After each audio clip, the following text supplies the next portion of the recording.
में कुछ सपने लेकर भरकर जेबों में आशाएं। दिल में है अरमान यही, कुछ कर जाएं, कुछ कर जाएं। सूरज सा तेज नहीं मुझ में, दीपक सा जलता देखोगे। अपनी हद रोशन करने से तुम मुझको कब तक रोकोगे।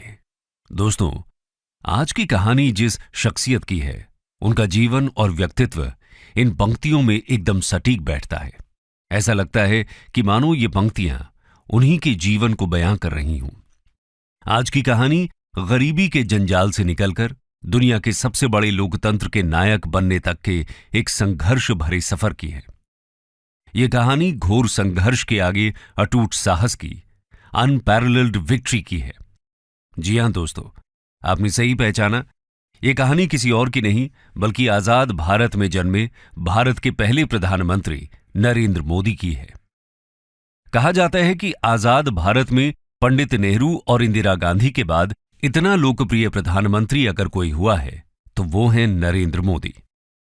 हालांकि इनकी पर्सनैलिटी जितनी फेमस है, इनका पॉलिटिकल करियर उससे कई गुना ज्यादा कंट्रोवर्सी से भरा पड़ा है। लेकिन इनकी शख्सियत कुछ ऐसी है कि जो इनको पसंद नहीं करते हैं वो भी इनको नजरअंदाज नहीं कर पाते। तो आखिर एक चाय वाले के रूप में शुरू हुआ जिंदगी का सफर उनको दुनिया के one of the strongest leaders की पोजीशन पर कैसे ले आया। एक सन्यासी बच्चा भारतीय राजनीति की सत्ता के शिखर पर कैसे पहुंच गया। आज की इस वीडियो में हम नरेंद्र मोदी जी की जिंदगी के रोमांचक सफर से जुड़े इन सभी सवालों के जवाब ढूंढने की कोशिश करेंगे। तो आइए बिना देर किए इस डिस्कशन को शुरू करते हैं। Early life. दोस्तों, दिन था 17 सितंबर साल 1950। नरेंद्र मोदी ने गुजरात के मेहसाणा डिस्ट्रिक्ट के वडनगर गांव में एक पुअर फैमिली में जन्म लिया। उनकी मां का नाम था हीराबेन मोदी और पिता का नाम दामोदर दास मूलचंद मोदी। हीराबेन मोदी और दामोदर दास मूलचंद मोदी के 6 बच्चे थे। नरेंद्र मोदी अपने 6 भाई बहनों में तीसरे नंबर पर थे। वो बताते हैं कि बचपन में उनके पिताजी वडनगर रेलवे स्टेशन पर चाय का एक छोटा सा स्टॉल लगाया करते थे और मोदी जी इस स्टॉल पर अपने पिताजी की मदद किया करते थे, जहां वो ट्रेन के डब्बों में जाकर चाय बेचा करते थे। ट्रेन में अलग अलग लोगों के साथ बातचीत के दौरान उनकी हिंदी शुरू से ही काफी अच्छी हो गई। वहीं दूसरी तरफ उनकी मां घर चलाने के लिए दूसरे घरों में भी काम किया करती थी। बचपन में उन्होंने अपनी स्कूलिंग वडनगर से ही की। वो बड़े शौक से स्कूल जाते थे। हालांकि वो पढ़ाई में एक एवरेज स्टूडेंट थे, लेकिन उनको थिएटर और स्पोर्ट्स में भाग लेने का बहुत शौक था। भले ही उनकी जेब खाली हो, लेकिन उनका दिल और दिमाग हिम्मत से भरपूर रहता था। वो बताते हैं कि उनके स्कूल के पास एक झील हुआ करती थी, जिसमें वो अक्सर खेलने जाया करते थे। एक बार उन्हें वहां मगरमच्छ का एक बच्चा मिला, जिसको बहुत बहादुरी से उठाकर वो घर ले आए, लेकिन मां के समझाने पर उन्होंने उसको वापस झील में छोड़ दिया। खैर, नरेंद्र मोदी बचपन से ही स्वामी विवेकानंद जी से बहुत ज्यादा इंस्पायर्ड थे। वो अक्सर फ्री टाइम में उनकी किताबों को पढ़ा करते थे। इसके अलावा उनको इतिहास पढ़ने का भी बहुत शौक था। देश के इतिहास को जानने के लिए वो लाइब्रेरी जाकर कई कई साल पुराने न्यूज़पेपर मांगकर पढ़ा करते थे। उनके बचपन में एक बड़ा मोड़ 8 साल की उम्र में आया, जब वो अपने हिंदी टीचर चंद्रकांत दवे से इंस्पायर होकर आरएसएस की शाखा में जाने लगे। एक दिन वडनगर की एक शाखा में लक्ष्मण राव इनामदार, जिनको सब वकील साहब कहते थे, वो आरएसएस के लोगों को संबोधित करने वहां पहुंचे। उनके शब्दों से नरेंद्र मोदी बहुत इंस्पायर हुए। इस दौरान 1962 में इंडिया और चाइना के बीच एक युद्ध छिड़ गया। इस वॉर में भारत की हार ने मोदी जी को झकझोर दिया। इसके चलते उनका देश के लिए प्रेम और भी ज्यादा इंटेंसिफाई हो गया। इसी के बाद उन्होंने सेना में भर्ती होने का सपना देखा, लेकिन पैसों की कमी के कारण वो आर्मी स्कूल नहीं जा पाए। इसके बाद उन्होंने एनसीसी ज्वाइन करने की ठानी। हालांकि उनकी कद काठी एनसीसी के स्टैंडर्ड्स के हिसाब से फिट नहीं बैठ रही थी, लेकिन जब उनकी कमिटमेंट को देखते हुए उनके फिजिकल टेस्ट लिए गए, तब उन सब में उन्होंने बाजी मार ली। इसके अलावा मोदी जी की एक और खूबी थी, उनको साफ सुथरे कपड़ों का बहुत शौक था। हालांकि वो बहुत महंगी पोशाक नहीं पहनते थे, लेकिन वो जो भी पहनते वो एकदम साफ सुथरा होता था। ये उनकी पर्सनैलिटी में आज भी साफ झलकता है।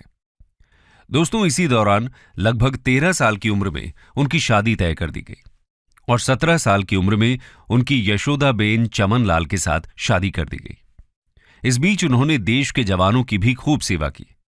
1965 के इंडो पाक वॉर के दौरान सैनिकों के साथ उनका लगाव और भी ज्यादा बढ़ गया। बताया जाता है कि वो वडनगर स्टेशन पर सैनिकों से भरी ट्रेन्स में उनको चाय और खाना पहुंचाया करते थे। यानी उनमें छोटी सी उम्र से ही देश प्रेम कूट कूट कर भरा था। धीरे धीरे वो और भी ज्यादा विचारशील होते गए। वो अपना ज्यादातर समय लाइब्रेरी में किताबों के बीच बिताने लगे। वो अपने देश के लिए कुछ कर दिखाना चाहते थे। साथ ही वो घर से बाहर निकलकर जीवन का सही अर्थ भी खोजना चाहते थे। उनका मानना था कि वो घर परिवार में उलझकर ये नहीं कर पाएंगे। इसलिए शादी के कुछ ही समय बाद उन्होंने घर से दूर जाने का फैसला किया। 1967 में उन्होंने बहुत छोटी सी उम्र में ही अपना पारिवारिक जीवन त्याग दिया। आगे जाकर उन्होंने अपना नाम अनिकेत भी रखा। अनिकेत यानी जिसका कोई घर नहीं। खैर, घर से निकलकर वो सबसे पहले अपने आदर्श स्वामी विवेकानंद की दीक्षा लेने दीक्षा मठ जा पहुंचे। लेकिन वहां उनको दीक्षा नहीं दी गई। असल में रामकृष्ण मिशन का सन्यासी बनने के लिए उनका ग्रेजुएट होना जरूरी था, लेकिन मोदी जी इसके लिए एलिजिबल नहीं थे। वहां के लोगों ने उनको समझाया कि अभी उनकी उम्र अपने परिवार के साथ रहकर उनकी सेवा करने की है। इतनी कम उम्र में इतना कठिन जीवन ठीक नहीं है। लेकिन उन्होंने तो ठान लिया था। तो इसके बाद उन्होंने लगभग 2 साल नॉर्दर्न और नॉर्थ ईस्टर्न इंडिया में ट्रैवलिंग करते हुए गुजारे। कोलकाता से नॉर्थ ईस्ट, वहां से अल्मोड़ा, उसके बाद केदारनाथ, फिर वहां से दिल्ली, राजस्थान और राजकोट से होते हुए वो गुजरात की ओर गए। 1969 के आसपास वो वडनगर में एक बार फिर वापस आए। उनके जाने की वजह से घर में दुख और शिकायत का माहौल छाया हुआ था। लेकिन इससे पहले कि ये इमोशंस उनको कमजोर करे, मोदी जी एक बार फिर सबसे अलविदा लेकर अपनी तलाश में निकल पड़े। इस बार वो सीधा अहमदाबाद गए।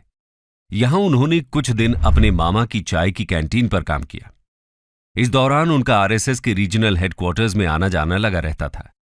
वहां उनकी मुलाकात एक बार फिर वकील साहब से हुई और यहीं से उनके आरएसएस की जर्नी की शुरुआत हुई। Entry into RSS. दोस्तों, जब वकील साहब की नजर नरेंद्र मोदी पर पड़ी तो उन्होंने उनमें बहुत सी खूबियां नोट की। वकील साहब भी उनसे बहुत प्रभावित थे। अहमदाबाद पहुंचकर वकील साहब ने आरएसएस के गुजरात हेडक्वार्टर्स में मोदी जी के रहने के सभी अरेंजमेंट्स करा दिए। 1971 में 18 साल की उम्र में ही उन्होंने राष्ट्रीय सेवक संघ यानी आरएसएस को ज्वाइन कर लिया और यहां उन्होंने आरएसएस के प्रचारक के रूप में काम करना शुरू कर दिया। अब वो अपना पूरा समय आरएसएस के कामों में बिताने लगे। इस समय उन्होंने गुजरात के कोने कोने में अलग अलग विषयों पर काम किया, जिसकी वजह से उनको लोगों के दुख दर्द की समझ बहुत अच्छे तरीके से होने लगी। आरएसएस में भी वो दिन रात लोगों के बीच जमकर मेहनत किया करते थे। मेहमानों को जगाना, लोगों को चाय नाश्ता देना, ऑफिस की साफ सफाई करना, यह सब उन्हीं के जिम्मे था। इस दौरान मोदी जी ने अपनी पढ़ाई बीच में ही छोड़ दी थी। उस समय वकील साहब ने उनको अपनी पढ़ाई पूरा करने के लिए भी प्रोत्साहित किया। कहा जाता है कि वकील साहब का मोदी जी की पर्सनालिटी को निखारने में बहुत बड़ा योगदान रहा। पीएम मोदी बताते हैं कि उन्होंने अपना यूथ ज्यादातर वकील साहब के साथ ही बिताया। उन्होंने काफी लंबे समय तक मोदी जी का मार्गदर्शन किया। ये आगे चलकर मोदी जी के सलाहकार भी बने।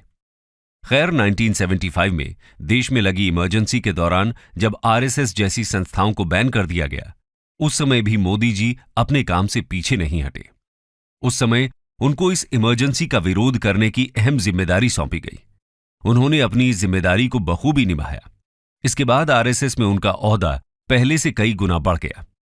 1978 में उनको आरएसएस का रीजनल ऑर्गेनाइजर बनाया गया। कुछ समय सूरत और वडोदरा में काम करने के बाद 1979 में उनको आरएसएस की दिल्ली ब्रांच में भेजा गया।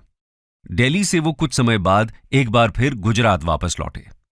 इस दौरान उन्होंने एक बुक भी लिखी जिसका नाम था संघर्ष मां गुजरात। इस बुक में उन्होंने गुजरात की पॉलिटिक्स और सोसाइटी को बहुत गहराई से डिस्कस किया। 1980 में उन्होंने गुजरात यूनिवर्सिटी से पॉलिटिकल साइंस में अपना ग्रेजुएशन भी खत्म किया। 1985 में आरएसएस ने उनके कमिटमेंट और हार्डवर्क को देखते हुए उनको बीजेपी को सौंप दिया। 1987 में उन्होंने भारतीय जनता पार्टी को उसके ऑर्गेनाइजिंग सेक्रेटरी के रूप में ज्वाइन किया। बीजेपी के सीनियर लीडर्स उनसे बहुत ज्यादा प्रभावित हुए। इस दौर में वो अटल बिहारी वाजपेयी जी के भी बेहद करीब आ गए। पार्टी में काम करते वक्त वो उनसे बहुत कुछ सीखते थे। आज उनकी भाषा में भी वाजपेयी जी की छवि साफ झलकती है। खैर, कुल मिलाकर मोदी जी जहां भी गए उन्होंने लोगों को अपना दीवाना बना दिया। बीजेपी में भी कुछ ऐसा ही हुआ और उनकी मेहनत जल्द ही रंग लाई। 1990 में उनको बीजेपी की नेशनल इलेक्शन कमेटी में इलेक्ट किया गया। अपने इसी रोल के चलते 1990 में उन्होंने लाल कृष्ण आडवाणी की भव्य रथ यात्रा का शानदार आयोजन किया। सोमनाथ से लेकर मुंबई तक चली इस रथ यात्रा में मोदी जी ने आडवाणी के सारथी का काम किया। इतना ही नहीं, उन्होंने गुजरात के स्टेट असेंबली इलेक्शंस में बीजेपी के लिए एक शानदार स्ट्रैटेजी तैयार की। इसी के चलते 1995 में बीजेपी ने गुजरात असेंबली इलेक्शंस में मेजॉरिटी के साथ जीत हासिल की। अपने इस कंट्रीब्यूशन के कारण मोदी जी 1998 में पार्टी के जनरल सेक्रेटरी बन गए। यानी उनकी काबिलियत की बदौलत बीजेपी में भी उनको बहुत तेजी से कामयाबी हासिल हुई। Entry in politics. दोस्तों, इसके बाद मोदी जी की जिंदगी में सबसे बड़ा पॉलिटिकल टर्न आया 2001 में। 2001 में उन्होंने गुजरात के तत्कालीन सीएम केशुभाई पटेल को इस पोजीशन पर रिप्लेस किया। असल में केशुभाई पटेल की तबीयत उन दिनों बहुत खराब रहती थी। ऐसे में इस पद के लिए अगर सबसे ज्यादा डिजर्विंग कैंडिडेट कोई था तो वो थे केवल मोदी जी। इसी दौरान गुजरात में एक बेहद अनफॉर्चुनेट इवेंट भी हुआ। जी हां दोस्तों, हम बात कर रहे हैं गोधरा राइट्स की। यह पीएम मोदी के पॉलिटिकल जर्नी का सबसे कंट्रोवर्शियल मोड़ रहा। ऑपोजिशन ने इन राइट्स को लेकर मोदी जी पर कई सवाल उठाए, लेकिन हाल ही में उन्हें और उनकी पार्टी को इस केस में सुप्रीम कोर्ट द्वारा क्लीन चिट दे दी गई। इसके बाद वो 3 कंसेक्यूटिव टर्म्स के लिए सीएम के पद पर नियुक्त होते रहे। सीएम के तौर पर उन्होंने गुजरात की इकोनॉमी, उसकी एग्रीकल्चरल और टेक्नोलॉजिकल डेवलपमेंट को बहुत तेजी से बूस्ट किया। हालांकि गुजरात हमेशा से इंडिया के डेवलप्ड स्टेट्स में से एक रहा, लेकिन मोदी जी के आने के बाद इस स्टेट के डेवलपमेंट में 4 चांद लग गए। 2001 से 2010 तक गुजरात ने 10.9% का ग्रोथ रेट अचीव किया, जो उस समय देश के बाकी सभी स्टेट्स में से सबसे ज्यादा था। इतना ही नहीं, उन्होंने गुजरात को एक ल्यूक्रेटिव इन्वेस्टमेंट डेस्टिनेशन में भी तब्दील कर दिया। इस दौरान उन्होंने स्टेट में करप्शन खत्म करने के लिए भी बहुत काम किया। गुजरात के डेवलपमेंट मॉडल को देखकर उनका नाम पूरे देश में चमचमाने लगा। इस दौरान वो केवल बीजेपी के ही नहीं बल्कि पूरे देश में एक स्ट्रांग लीडर के रूप में सामने आए। 2014 में उन्होंने वाराणसी से अपने पहले लोकसभा इलेक्शन लड़े। इन इलेक्शंस में उनको रिकॉर्ड ब्रेकिंग विक्ट्री हाथ लगी। दोस्तों, यहां गौर करने वाली बात यह है कि मोदी जी के चाय की दुकान से लेकर देश के पीएम बनने का सफर लोगों में एक खास उम्मीद जगाता है। मोदी जी की कहानी लोगों में डेमोक्रेसी के प्रति एक अटूट विश्वास जगाती है। लोगों को उनमें एक ऐसा आदमी दिखता है जो उनके दुख और दर्द भी समझता है। इसके अलावा आपको बता दें कि जब से उन्होंने अपनी पॉलिटिकल लाइफ में कामयाबी हासिल करनी शुरू की, उनका परिवार सत्ता के गलियारे से हमेशा दूर रहा है। 2014 हो या 2019, पीएम पद की शपथ ग्रहण समारोह में भी उनके परिवार का कोई भी व्यक्ति नजर नहीं आया।